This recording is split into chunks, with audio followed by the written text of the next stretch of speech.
What's up, everybody? Welcome to another episode of Movies of Brando. I'm your host, Brando. This is a conversational podcast. Each and every week, I talk about movies, television, and everything in between. And as always, thank you for joining me. Hope you're having a good day. Hope you're having a good week. A little bit of housekeeping to get to before we begin. First thing, this is the last time I'm going to mention it. I'll probably mention it again. But for the long-time listeners, this more affects you than new listeners. I have decided to split a portion of the podcast. So I'm going to do the movie review Monday, and I'm going to do the regularly scheduled podcast on Thursdays. It'll be the same show, news, what I'm watching, trailer talk, yada yada. The only difference will be at the end. It won't be a review. The review will be earlier in the week. The review this week was Sonic the Hedgehog. I gave it a 6 out of 10. My dear friend Danny came to assist me in it. I actually had a really good time. And you probably had a better time listening to a girl talk than me, which is fair. We enjoyed that. It was a good time. Movie was a lot better than I expected. If you want to hear more of my detailed thoughts, you know where to find the show. It's on SoundCloud. You can find it on, if you have an iPhone, find it on the podcast app. I tried to put it on YouTube, but I didn't save it in the right file format. So moving forward, I will remedy that situation. So you'll have the audio version of the show if the video, for whatever reason, doesn't load. And that's when I ran into, while I was doing the Sonic review, video just cut out in the middle of it. You'll be able to hear that in the podcast if you listen to it, because there's a section where we kind of repeat ourselves a little bit because I'm trying to get back on track. In any case, that's the situation. Speaking of the camera, it may not even work again this time. I'm doing it right now. I have no idea how it's going to turn out. It's just me, this old-ass laptop that I got from an ex-girlfriend, and my iPhone that needs to be replaced sooner than later. So here we are. It'll get better over time. I mean, look, if you've been listening to the show this long, the fact that there's a video at all maybe isn't an improvement because you have to look at my face, and I progressively get warmer and warmer as I get nervous, and this room gets warmer. Whoa, well, I don't know what to tell you. This is me, unfiltered, baby. You're welcome. Other piece of housekeeping. When I would do the show, I would have the title of the episode be a quote from the movie. With the movie review being a separate entity now, I'm going to make the titles of the episodes something else, probably something related to whatever the news is that week, and then it'll still be the episode number. This is 59 for anybody keeping score. Only 10 more till 69, which is my favorite number. I'll let you guess why. So that's enough fucking chit-chat from me. Not a lot of news this week. It picked up as the week progressed. It was very weird. It was surprisingly slow. I don't really know why, but there's still something to talk about, and you know me, I can find something to talk about, fucking and anything. So, without further ado, let's jump into the news. Amazon's adaptation of A League of Their Own released its plot synopsis this week. Per a report from Deadline, the series will focus on the creation of an all-female baseball league in the 40s and follow the trials and tribulations of the main characters as they struggle to keep the league alive while dealing with their own personal battles. A League of Their Own has no release window and will air exclusively on Amazon's streaming platform. It's pretty cool. The League of Their Own is actually a great movie if you've never seen it. I don't even like baseball that much, and I enjoyed it. Great writing, great acting. All the leads have good chemistry. Gina Davis, Tom Hanks are the two that I could think of off the top of my head. It's exactly what I said just now. The synopsis of the movie is basically the same as the show. These women start a baseball league, and it's just them going around doing shit. Tom Hanks plays like the funny, drunk coach. Very touching movie. It actually got put, I think, in the Congressional Library of Social Significance or some shit. I'm saying that wrong, but it's in there somewhere. It's kind of a big deal. So I imagine the first season is going to cover the whole plot of the movie, and then if, as the show progresses, what I would like them to do, not anthology necessarily, but maybe every season will cover a whole baseball season in this fictional world that they've made. I'd be really down for that. That'd be kind of cool to see how things progress and all that shit, not drag stuff out too much, and see how it changes over time. One of my favorite things about a show like Mad Men, for example, which is set in the 60s, as the years progress over the show, you see when these historical events happen, the Kennedy assassination, the MLK assassination, all of these things moving forward and how it affected the stuff in the context of the show. And as the world changes, the show changed. So part of the reason I like historical-based shows so much is because of things like that, because you get to see how it happened to the people that were alive at that time, which is a perspective that is nice to see considering all these major events we run around for. So, will I watch this show? Probably the pilot for an installment of Pilot License, but it's hard to say. Development of the second season of The Mandalorian is underway, and popular WWE superstar may make an appearance. Per a report from Matt Men Pro Wrestling and Pro Wrestling Sheet, Sasha Banks is rumored to appear in some capacity in the series. Whether this is as a major character or a quick cameo has not been confirmed. Banks has carved out a successful career in the WWE, though she has not been seen on any of their television for quite a while. The Mandalorian will return for its second season later this year on Disney+. Now look, this is a little odd to me. Not that I have a problem with Sasha Banks, I don't. She's a very good wrestler. To say that I'm a wrestling fan would be a little overstated. I wouldn't say that. I grew up on wrestling. My brother and I had a fake wrestling name, so did he. I was MCD style. I know, dumb. And he was D-Mac. Much, much better. I will give him credit for that. And we would use pillows as like steel chairs, and we'd have entrance music, and I know it says don't try this at home before somebody gets put to a fucking table. We never did any dumb, wild shit like that. We just always... The thing about wrestling I always liked, my brother still watches it. I will only watch a handful of pay-per-views, and there's a couple podcasts I listen to that talk about the current state of wrestling, whatever.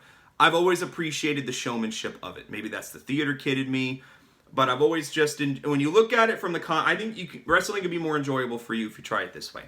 If you look at it from the stance that, and a lot of the purists won't like this, that it's a performance in the sense that they're throwing their bodies around and they're telling a story, I think it's a lot easier to look past the fact that I don't like the term fake. Predetermined is it's just like watching a movie.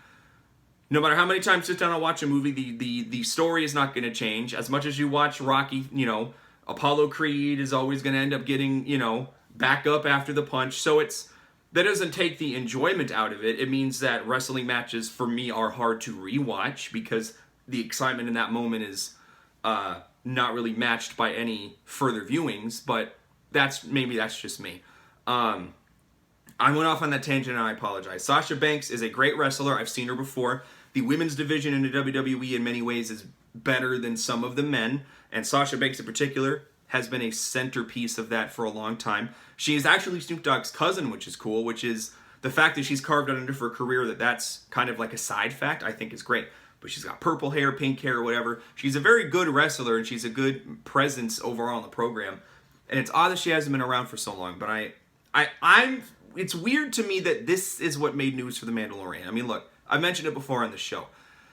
That program is really the only big gun that Disney Plus has in its arsenal at the moment. Now, that'll change when all the other shows come out.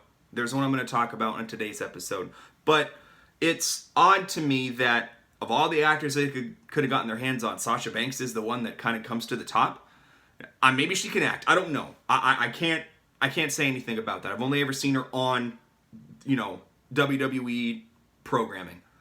But I mean, why you wouldn't try to cast a wider net than that? I can't imagine that her agent is the only one picking up the phone and calling Kathleen Kennedy saying, hey man, like, can we get her in here or what? You think people will be around the fucking neighborhood trying to get into this shit? I know the movies have the stink on those has affected the profitability isn't even the right word. The taking some of the shine away. I'll put it that way. From the franchise overall, but it's still fucking Star Wars. You still get to put your name on your IMDb or your resume or whatever the fuck. I appeared in a Star Wars thing. That still matters. That's still gonna make somebody go, you're hired. In some circles anyway. So it's just, you'd think, the budget's gonna be bigger. And you'd think that they have more of an interest in getting a flashier name, like a James Franco or a Seth Rogen or a somebody to be like, oh, fuck, this to me doesn't move the needle. Sasha Banks, great. It's good for the quick, oh yeah, I know who she is. And then you immediately go back to, I hope that it's just a guest cameo. And I imagine that's what this is. There's no way this is anything more at maximum. It's going to be a one episode, hey, I need the Mandalorian to help me do a thing. There's no way this is a multi-episode arc. I cannot imagine that that's going to be something that they invest a lot of interest in. But I could be wrong, it's Star Wars. Clearly they don't know what the fuck they're doing, so what the fuck do I know? Offer still stands, Bob Iger. You want to hire me on? I will do a shitty job. You can pay me millions of dollars. I'm doing a shitty job now for free. Obi-Wan isn't the only Star Wars show in serious trouble. Per a report from Geeks Worldwide, the upcoming Cassian Andor Disney Plus series will undergo substantial rewrites ahead of its June film date. One of the earliest projects announced for the platform, the Untitled series follows Andor and his trusty droid K2SO, with Diego Luna and Alan Tudyk reprising their roles respectively and their activities leading up to Rogue One. The reasons for the rewrites were not confirmed. These rewrites have pushed the filming and release dates back indefinitely. Guys, here we are again. The same shit happened with the Obi-Wan series, except that time they gave context. The fact that they didn't say what the rewrites were from makes me think, Jesus, is this show too similar to The Mandalorian too? I don't understand what's happening. How do again, they were June. I mean, I know we're a few months away from June, but I mean, at least it wasn't as bad as Obi-Wan, where they're literally locked in at their Blackpool filming studio and being like, hey, go the fuck home, our bad. What is happening? Are they just now, has this created a domino effect? Did Kathleen Kennedy start reading, after she found out the Obi-Wan scripts weren't good, she goes, fuck, you know what, maybe I should read the rest of these fucking things and see how bad they are, and then is just now getting to it? I don't get it. I mean, it sounds like everybody's still on board.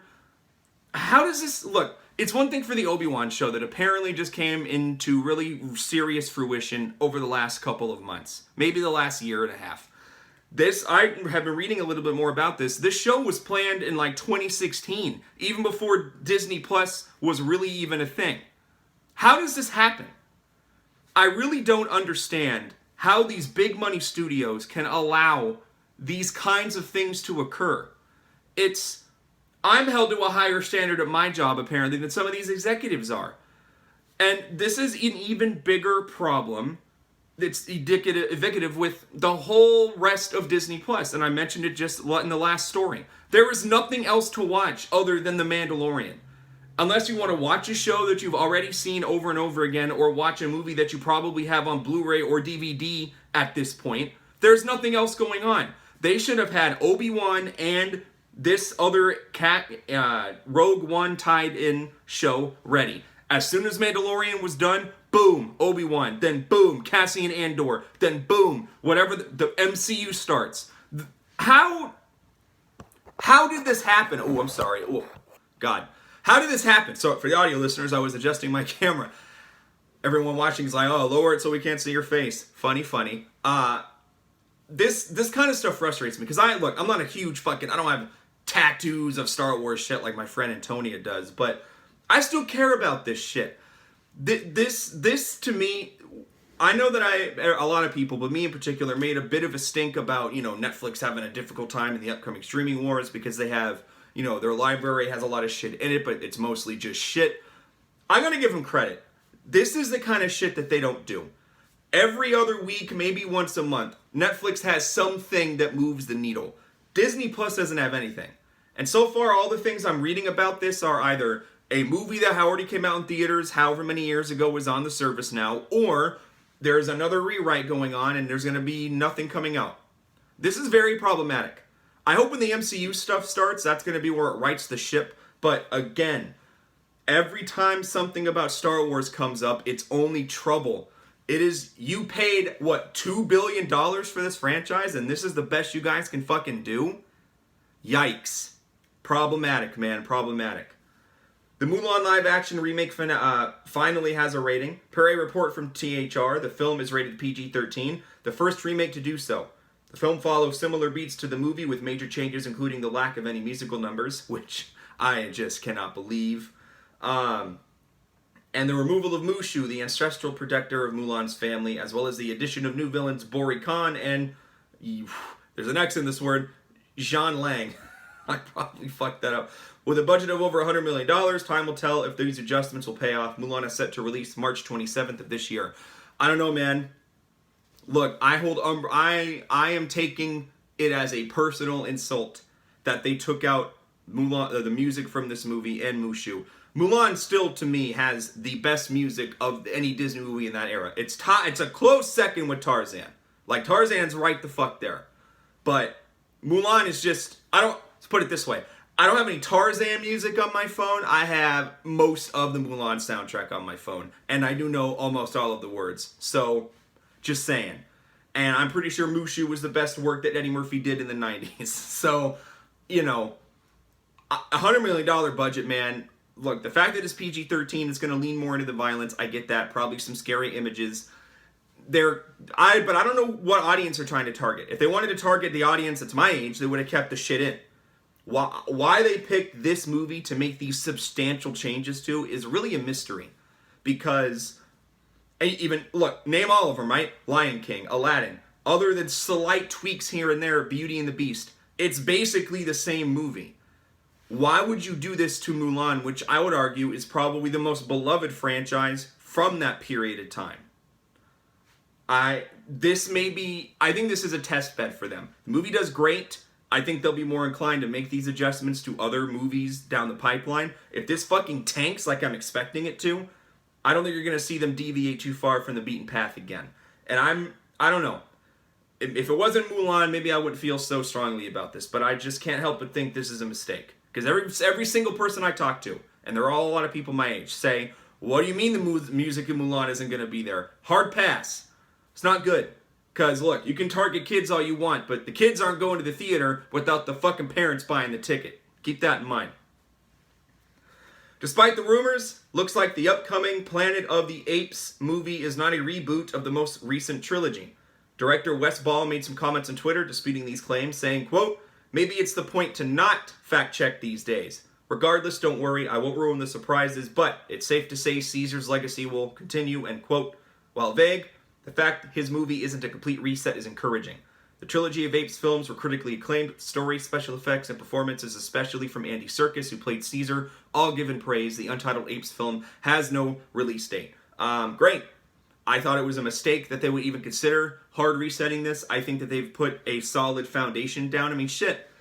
When Charlton Heston was in these movies, they made, 5 or 6? And that was back when they all looked like dog shit. Why not continue this? Even if the next one is bad, at least you tried. But you have a solid foundation. I gotta give Disney credit. They could have just hit the reset button on every Fox product that they had and just put their own coat of paint on it. So far, they haven't done that. They came in, New Mutants apparently, which I cannot wait to watch because I'm sure it's going to be a dumpster fire. You can only have so many reshoots until the movie just isn't good, guys. They actually tried their best to doctor that movie up to make it an actual movie that will work and people can walk in and see, maybe.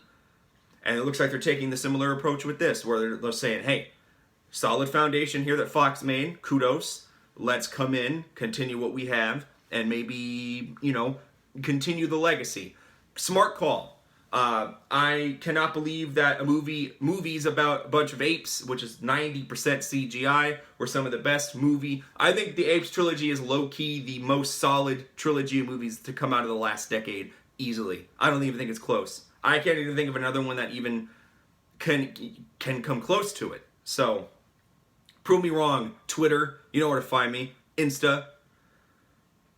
Popular video game franchises Diablo and Overwatch are getting TV shows. Per a report from Forbes, Activision Blizzard co-president Nick Van Dyke revealed the news in an interview, saying the Diablo series will be, quote, rendered in an anime style, end quote, and is in production at Netflix. While also confirming he, quote, developed an animated series based on Overwatch, end quote, though did not specify if the series is also on Netflix. Diablo is one of the most popular role-playing games of all time, spanning from the first series back in the 90s, while Overwatch, a first-person shooter, has remained a centerpiece of competitive esports since its release a few years ago.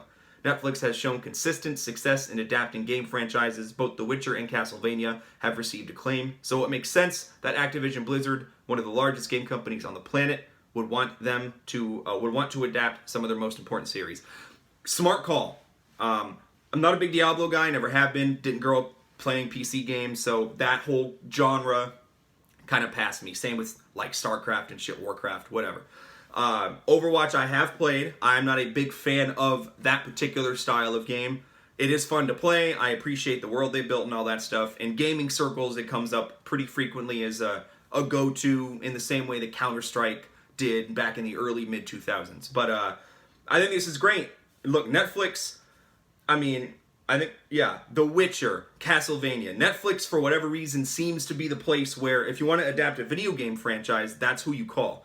So, which makes the in-production Halo series at Showtime more compelling to me, because while video game movie adaptations have really been squandered for whatever reason, the TV show approach, I think, lends itself better to those kinds of stories. Because you think about it, depending on the game, you're looking at anywhere between a 12 to 40 hour narrative.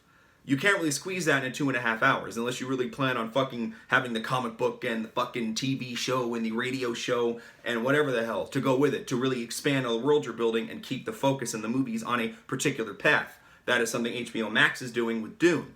Dune is coming out, it's going to establish the world and whatever, tell the mainline stuff, but they also have that in development Night Sister, whatever the fuck show, that's set in the Dune universe of the movie, but is telling its own side narrative. That's the way to do it. Why more shows don't do it that way is surprising, probably because it costs a shit ton of money, and it's a big investment up front on something that may not succeed. But, better to put your eggs in the basket and try, and watch them get spoiled than put egg on your face because you had an opportunity to jump on top of something and didn't take it. So it's a tough call, but I wish them success. There's a lot about Activision Blizzard to not really like at the moment. I won't get into it here. This isn't a video game podcast as much as I like to do one of those too. But this seems to be a smart direction to go in regards to expanding the brand, and I don't really see any downsides unless just copy and paste what Castlevania's done. Anime style, great writing, leans hard into the tone, and it's a fucking great ride. Just do that. There's nothing wrong with copying something if it's good, if you're good. Yeah, take note, WB. You could have been fucking soaking in billions of dollars by now, but you decided not to follow Marvel's lead. Whoops. Despite countless turnovers behind the scenes, it looks like the Uncharted movie is finally moving forward. In an interview with IGN, the film star, Tom Holland, confirmed that filming begins in a month in Germany and also gave some details on the plot, saying, quote, "One of my favorite video games ever is the fourth Uncharted game, and lots of inspiration for the film has come from that game in particular. When I sat down with Sony chairman Tom Rothman and we were talking about video games, and I was like, I've just finished Uncharted, and he was like, well, why don't you play Nathan Drake? How fun it must be to get a job like that. Hey, I like video games. Hey, you're hired. Be this dude." Oh, man. And I remember being like, I would do anything to play Nathan Drake, end quote. A Thief's End is the fourth and currently final entry in the Uncharted series. Which specific story beats the movie will adapt is unknown, but there are plenty to choose from. The game is widely considered to be one of the best of the entire franchise. The Uncharted movie has no release date. So cool. I will believe it when I see set photos that this movie is actually happening. I'm sure Tom Holland is Mr. fucking positivity. I hope that the movie is a success. I hope that it does everything that he hopes it does overall. I have my serious doubts. But A Thief's End to me seems like a weird place to start if you want to have a movie about this. I mean, it's very finite, the story beats they establish. In the game, they offer an opportunity for... Look, I'm just going to spoil the game for you. I haven't played it yet either, but it's been out long enough. The statute of limitations has passed. They introduce... the game ends, Nathan Drake and, I forget her name, have a daughter. And it kind of implies that she's going to be the one taking over the reins at that point. But Nathan's long-lost brother, who makes an appearance in the game, and Sully, who is Nathan Drake's, big, father figure, partner in crime, whatever... They apparently go off and start adventuring on their own because Sully's not ready to settle down. Drake is. I can see the threads they could pull to kind of build from, but it just seems, unless they pull the whole flashback thing, it seems like a weird place to start from. The only way I can think about it is if they make it so that Sully's actually the character who's settling down and Nathan Drake's can continue on his own. You could take some nuggets from what they've established and build from it. It's just seems like an odd choice to me. But again, Uncharted, I'm even skeptical why they're making these movies. If you played an Uncharted game, you've seen how narrative and cinematic they already seem now.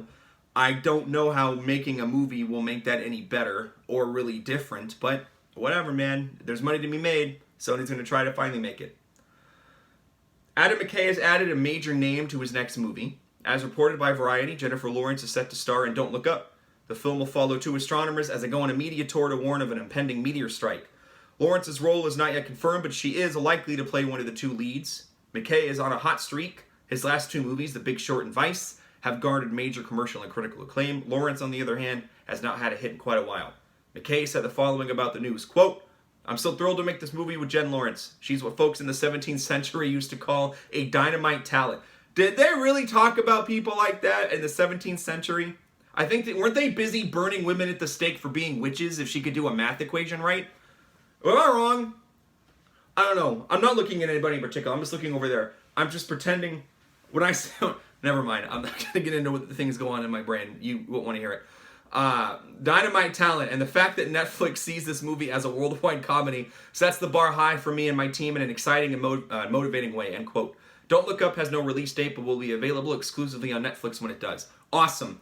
Adam McKay, you put his name in a movie somewhere, I'm gonna watch it. Fine. Jennifer Lawrence, yeah, I can't name the last movie she was in that was really good from the last couple of years. I liked that movie with her and Chris Pratt where they were in space, but it was fine. Mother, exclamation point. Didn't do very well. Looked kind of weird. I mean, there's always the Hunger Games. I mean, I don't know. She's a great fucking actress. I just don't understand why her career has just kind of slowed a little bit. So, it's this weird phenomenon I've noticed with young actors and actresses who win Oscars. Some of the time, their careers start to kind of cool off after. It's very strange. You'd think that would be upward momentum. But for whatever reason, once you win, like, the major prize, I don't know if, like, the shine wears off of you or whatever the case, but it's strange to me. I've never understood that before. But this looks really good. Netflix, man, they're trying real hard.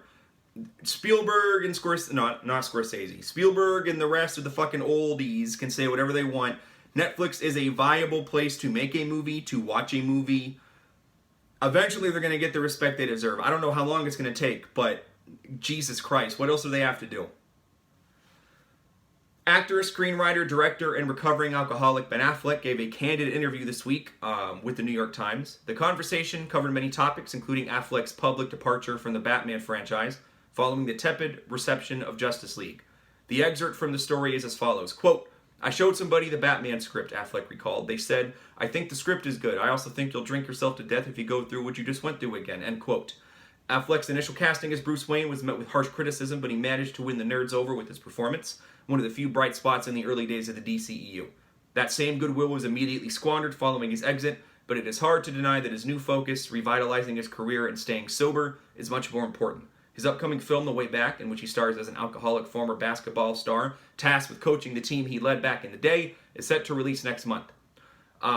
Credit to Brooks Barnes from the New York Times for that one. So I know this is the first time that I've referenced a New York Times or any newspaper article in this show, but I couldn't help but notice how candid the interview was. If you haven't read it, I would recommend it. I know the New York Times is liberal and full of shit. Fine. I'm not going to speak on that, whatever. I don't read newspapers. But I liked the interview. Ben Affleck, recently especially, has been under the microscope. Deservedly so, maybe not. It depends on your perspective on his struggle and all that shit. But I thought the stuff that he mentioned about the Batman in particular, if you remember the sad Ben Affleck meme or whatever, where he's like sitting at a press conference for Justice League and was sad. I mean, he's implied here and there that what the problem was, but it looks like he was just unhappy, and it's hard not to be. I think he had a vision for what he wanted the character to be. I think he worked closely with Zack Snyder, and then WB freaked out and said, fuck this, fuck you, fuck everything, we're going to start over. And try to rebuild what we're doing, but also not completely retcon, which is just fucking great. So, I would have loved to have seen what Ben Affleck's Batman movie would have looked like, as excited as I am for Matt Reeves and what looks to be a fucking great ride. I love Ben Affleck as an actor, a writer, a director. I don't know why you wouldn't. The Town was one of my all-time favorite heist movies, and Argo was fucking great, and I didn't see Live by Night. I heard it wasn't good, but still, everybody gets one shitty movie. So, maybe even two, depending on how long you're around. I think he gets unfair criticism, but it was nice to get some insight into what his motivation was. I'm fucking sad. This sucks. Okay. How many people haven't done that? How many people have just left a job because you're unhappy with something? And the unfortunate part for Affleck is he happens to be in the public spotlight, so any decision he makes is going to be under heavy scrutiny, but again, it's fucking nobody's business. And that's the funny thing you mentioned. You remember that weird, like, phoenix or dragon tattoo that somebody snapped a picture of him on the beach and whatever? That came up in this interview. That is a real tattoo. He told Extra, that fucking garbage show on E! Entertainment Television, that it was fake and it was for a role. It wasn't. It's a real tattoo. And, but you know, it's just shit like that. It's like, who fucking cares? Like, do I beat my wife? Have I killed anybody in a DUI? Fuck off. So it's just, the things that people choose to nitpick people on is odd to me. But, you know, what are you going to do? But good, again, New York Times, Brooks Barnes, look it up. Very eye-opening, honest piece on a guy who seems to be making an earnest attempt at kind of rebuilding his image. And I think he should be given that opportunity.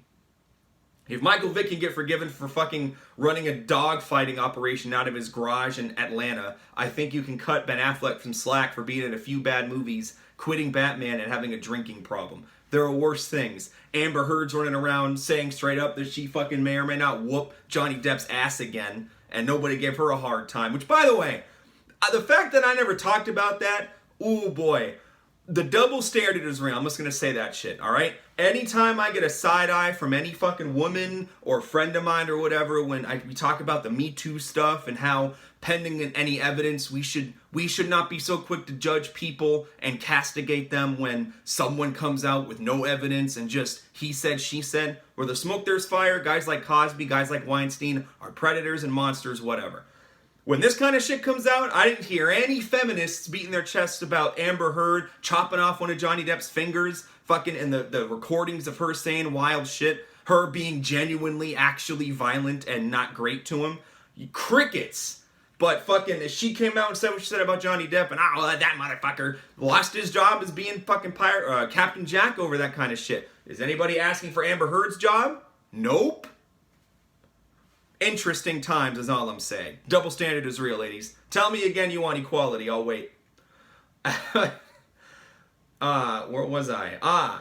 Here we are. After months of back and forth rumors, the deal between Sony and Marvel, the only thing keeping him in the MCU, is still intact, and if Sony has its way, that will continue.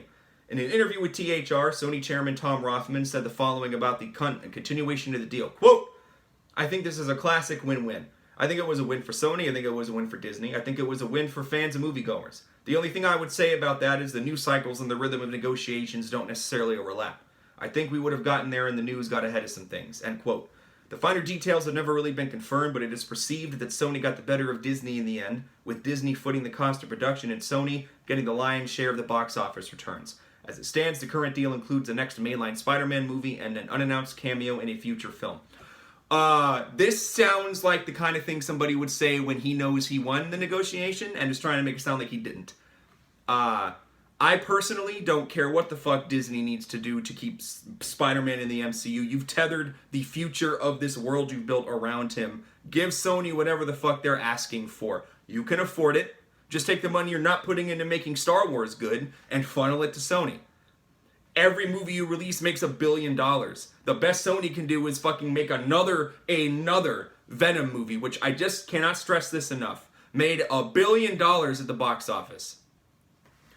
And now they have Morbius, which looks even shittier than Venom somehow. So, whatever, alright? The Spider-Man's the biggest gun they have. Let them have it. So, I think it's funny that he's saying what he's saying. Because I remember this came up intermittently during the last few months on the show. And I think it's funny that even when Kevin Feige was quoted, he kind of sounded a little annoyed at the situation because Sony is not in a position where they even need to bend over backwards. Look, we have something you want. It's a negotiation 101. We have something you want. Make us an offer that we're satisfied with. If not, fine. What's the worst case scenario? Sony makes a shitty Spider-Man movie that still makes $1 billion because it's Spider-Man? I think they can live with that. Disney can't.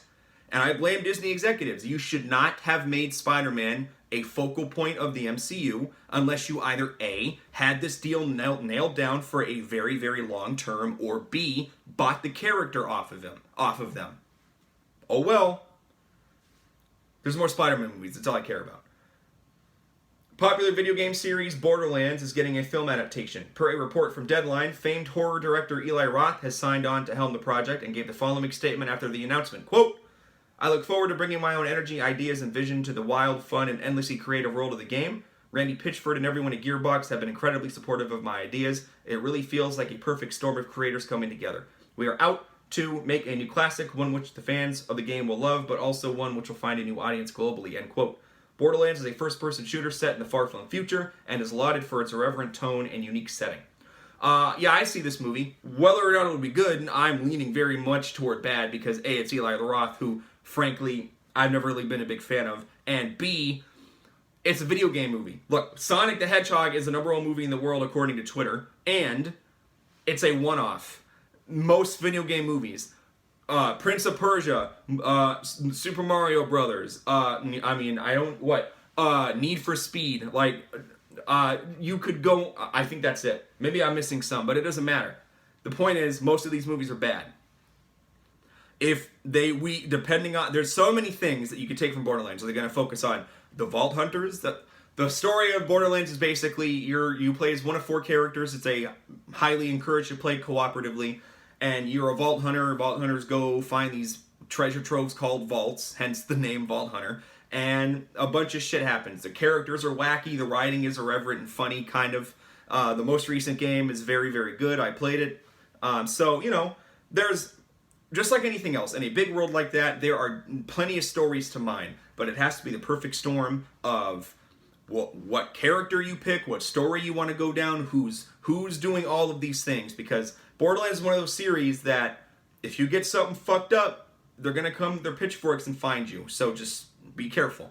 I have very strong opinions on video game players and fans of like nerd shit in particular, and they are who they are, and they will come for your scalp if you fuck their shit up. So just be careful. Good luck, Eli Roth. Honestly, I hope Borderlands is a good movie. I have my doubts. Last piece of news. Horror film The Orphan is getting a prequel, because of course it is. As reported by THR, William Brent Bell is set to helm Esther? Yeah, whoops. Which will follow the titular orphan Lena Klemmer and chronicle her escape from a Russian mental institution and eventual immigration to America. The Orphan was a modest box office success, earning almost $80 million on a $20 million budget. Esther has no release date, and it is unknown if Isabel Fuhrman will reprise her role as Lena. I never saw The Orphan. Here's the big twist. Turns out she's not a little girl. She's like well, I'm trying to find the appropriate word. She is a little person. And she has like a really bad violent streak, and she's like a bitch and is a killer or whatever. Again, never saw it. I don't watch movies like that. Not because they scare me, but because what does scare me is the bad writing and usually shitty acting. So, why not make it a sequel? On a budget like that, I mean, it's hard not to, scary movies are big now, man. I mean, damn. I'll be skipping this one, but maybe somebody out there heard that and said, oh, fuck yeah, I'm going to go dust off The Orphan because I haven't watched it since 2012. Good for you. Trailer talk. Not a lot of trailers this week. Amazing Stories. That's that Steven Spielberg Apple TV Plus show. Looks fine. I mean, it looks like it's 5 different stories. None of them are connected. Everybody apparently has a superpower, and they got to deal with the aftermath of that. Fine. Hard meh from me. Then I saw a trailer for I Am Fear, which has an interesting premise. It looks like this reporter is kidnapped by these 4 terrorists who threaten to decapitate her on 4th of July. It's set in Southern California in the middle of the fires, and they also happen to be getting fucked with by a supernatural entity. There's a lot of elements in that for me to be like, what a weird mishmash of shit. I kind of want to see that, because boy oh boy, nothing would make me happier than watching a bunch of fucking terrorists getting murked on by the Blair Witch or whatever the fuck is fucking them up. Awesome. When the drone strike isn't gonna happen, call in fucking Satan and he'll take care of it for you. Thanks, I guess. The last trailer I saw was for Run. Sarah Paulson plays this woman who, it turns out, this girl that she's claiming to be her daughter isn't her daughter.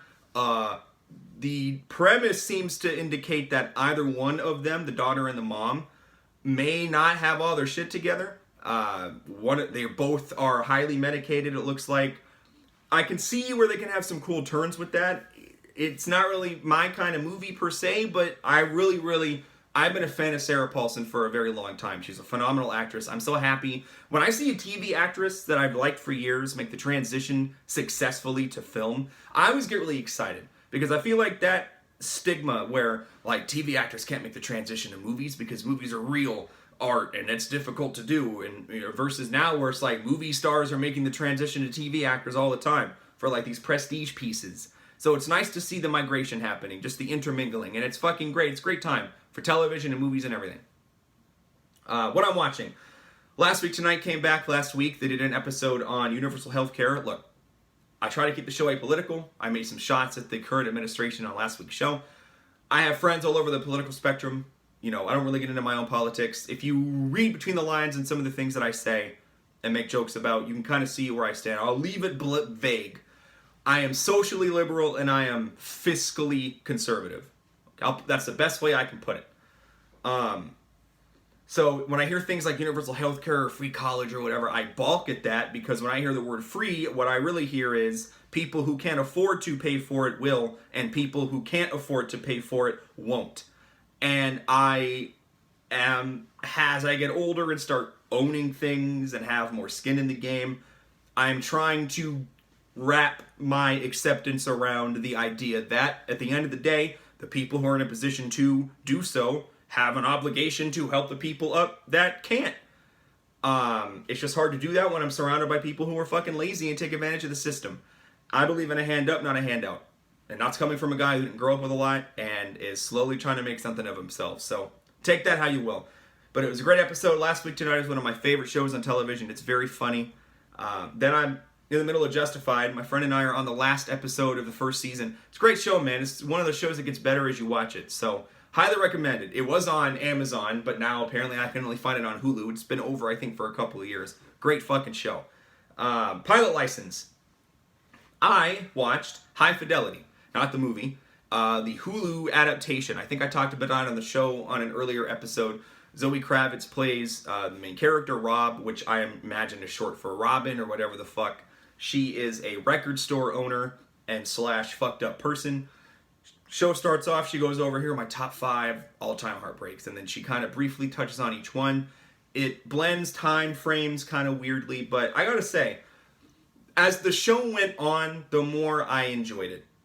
It started off kind of weird, but as it kind of jumps backwards and forwards through time and her perspectives on things, I gotta say though, I appreciated whoever created and wrote the show has a vast appreciation of older music. They make references to old music and rock stars and shit like that, the way that I make references to movies and TV shows and overall pop culture shit, which I have very much respected. It's one thing to make a funny one-liner about like a reference to the Beatles, but it's another to actually be able to go have two characters have a long conversation about this person against that person against the background drama about a band, because it shows you have intimate knowledge of the subject matter and you can flex your muscles creatively about how those particular things come out in a conversation, so it sounds like a natural conversation those people with who have that mutual interest would have, versus I know things about stuff, which is fucking dead ass obvious if you listen close enough during a conversation in a movie or show or whatever. Highly, you know what, I gotta say, I would actually recommend you watch it. I think it's the way it handles love and relationships in the modern era, the way that the movie is a John Cusack film where he's the lead, the way that they've gender bent it. Having never seen the movie, I can't say how close it tethers to the subject, to like the inspiration, but I can say that I enjoyed it, and if I wasn't already in the middle of having a hard time trying to watch Man in the High Castle, not because it's bad, but because I don't have time, I would probably continue watching it. So if you're out there looking for something to watch it. Let me know. Twitter, Instagram, wherever. If you like the show, is it good? Like, does it get better? Does it get worse? I think it's already been greenlit for a second season. It's on Hulu, so go ahead and look for it. Final bit of the show, movie releases for this week. Boy, oh boy. Shout out to Film Crave, by the way. I get all my movie release dates from Film Crave. I get all my movie news from Screen Rant, so shout out to them. Don't sue me. I don't own either one of those websites, but they should hire me, though. Hire me. Okay? Maybe. Someday. Anyway. Movie releases. Oh boy, it is slim pickings this week. Brahms, The Boy 2. A kid forms a bond with a lifelike, probably evil doll. Call of the Wild. Based on the novel of the same name, an old adventurer befriends a dog for the journey of a lifetime. Okay. Emma. A rich socialite finally gives herself a chance at love after playing matchmaker for all of her friends. I could not find a single showing for that movie. I don't know what that means. And finally, My Boyfriend's Meds. A man forgets his meds when he and his girlfriend leave for the weekend, leading to a series of misadventures. Which is probably not a subject that people take very lightly, because some people forget their medicine and kill somebody, and some people forget their medicine and have a baby in 9 months. So I guess, whatever the fucking case may be, that's the movie releases, so send your thoughts and prayers to me to find what the fuck I'm going to review for next week's review, because I have no fucking clue. Anyway, that's the show this week, everybody. Thank you for watching. Thank you for listening, however you've decided to consume this information. Your social currency matters to me. Please tell your friends, tell your family, share the show with your friends. If you know somebody that loves movies, loves TV, loves watching a guy who gets progressively sweatier because this room is very warm and he gets nervous and anxious when he talks sometimes as he gets used to this new video format, please let them know about the show. If you're listening to it or watching it, you already know where to find it, but in case you don't or want to know what you could tell people, the podcast can be found on SoundCloud. Just look me up, Movies of Brando. Every episode there. If you're a new listener, I would recommend maybe starting in the middle, maybe mid-20s, early 30s, which ironically is what I put on my Tinder. I'm sorry. If you have an iPhone, you can find it on the podcast app, Movies of Brando. If you have an Android, buy a new phone and use SoundCloud instead. If you can find me on Instagram at Movies of Brando, Twitter, Movies Brando, and YouTube, Movies of Brando. You can find me. I only have 2 videos up so far, but I'm trying to build up the library as we go. So that's everything from me. Thank you for listening. You'll find me Monday for a review of something, and you'll see me again on Thursday. Love y'all. Thank y'all. Good night, everybody.